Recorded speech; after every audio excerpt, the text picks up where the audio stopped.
Our childhood was stolen from us by the darkness. Freedom was never ours. My brother and I survived even the darkest nights. Maybe not now, but happy days await us. I know because now it's midnight until the sun rises.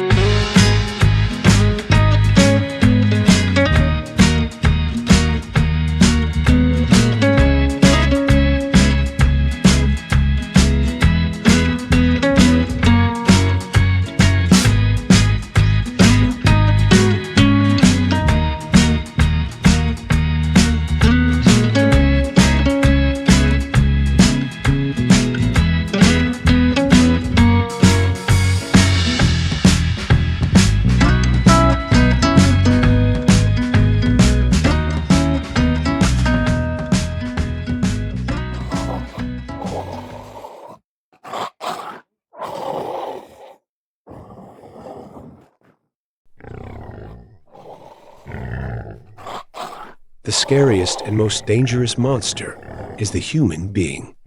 Other living creatures do whatever they can to survive. That doesn't make them monsters. However, what truly turns a person into a monster are their choices. Even though I sometimes felt like a monster myself, I was simply someone trying to survive in this dark forest. Because I knew how to survive, I wanted to help people. I tried to keep them alive from the beginning of darkness until the sunrise. But when I was just a child, I was battling my own darkness.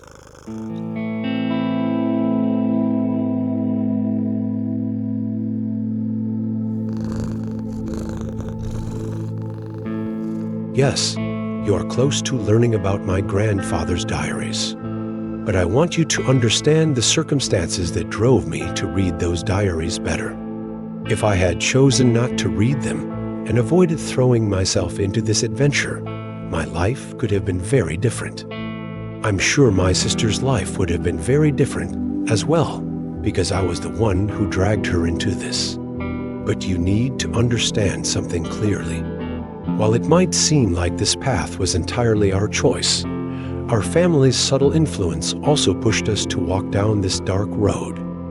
From the outside, it might look like our decision, but I have to admit our family manipulated us a lot. Of course, they did it to protect us from the dark dangers they had become entangled in. I'm not angry at them.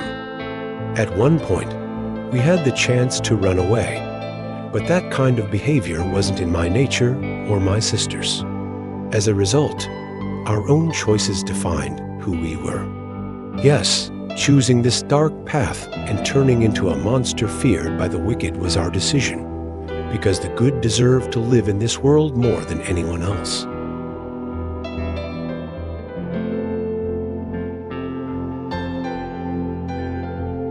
That night was like a scene from a horror movie. What had I experienced? What had happened to my grandfather? Why did he smell so foul? Why were my grandmother's hands so cold? Why was my body paralyzed? Where had my grandmother disappeared to? Forget everything else. What was that whisper I heard before falling to the ground? Who was behind that whisper? I've come for you. Close your eyes. After taking just 3 steps, I had fainted. When I opened my eyes, I was in a state of temporary paralysis that I had mentioned to you before. I think it's called sleep paralysis or something like that. I can't recall the exact scientific term right now. In this half-paralyzed state, I could hear everything, but I couldn't speak.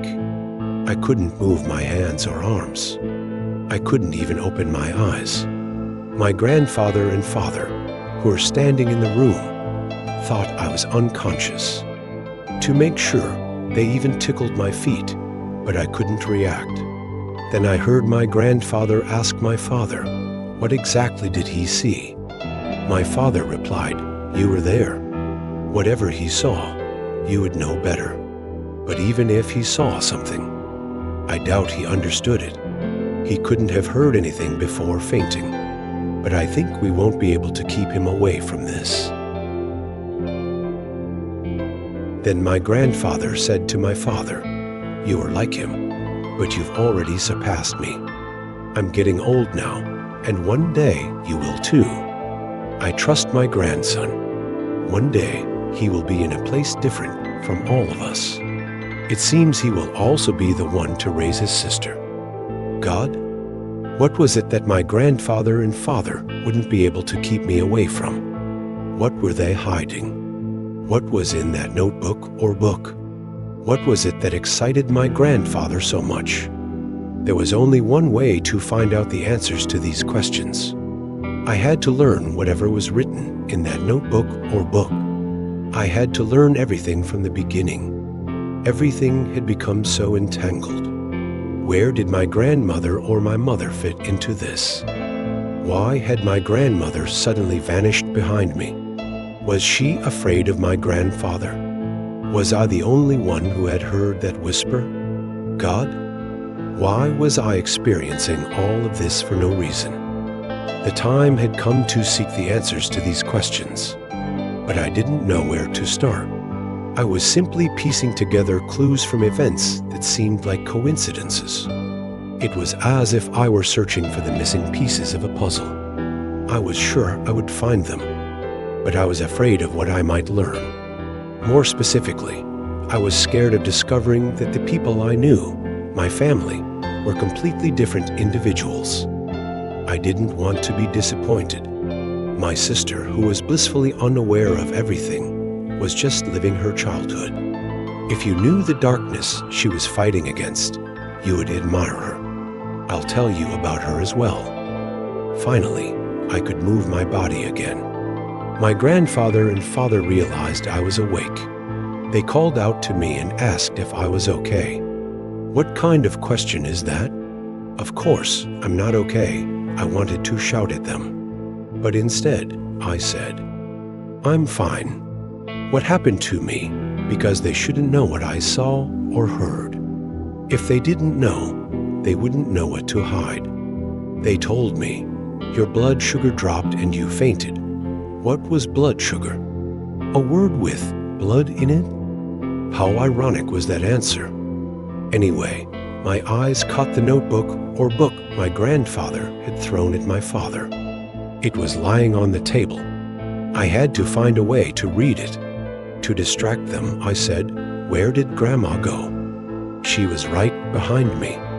Then she suddenly disappeared. I don't remember anything after that. They asked if I felt or heard anything else. "I didn't hear you, Grandpa," I said. My grandfather then asked, "No. Did you hear or see anything else?" "No, Grandpa," I replied. My grandfather gave a meaningful look to my father. I think they didn't believe my lie. "If you're okay, you can go to bed now." "It's too late, right?" they said.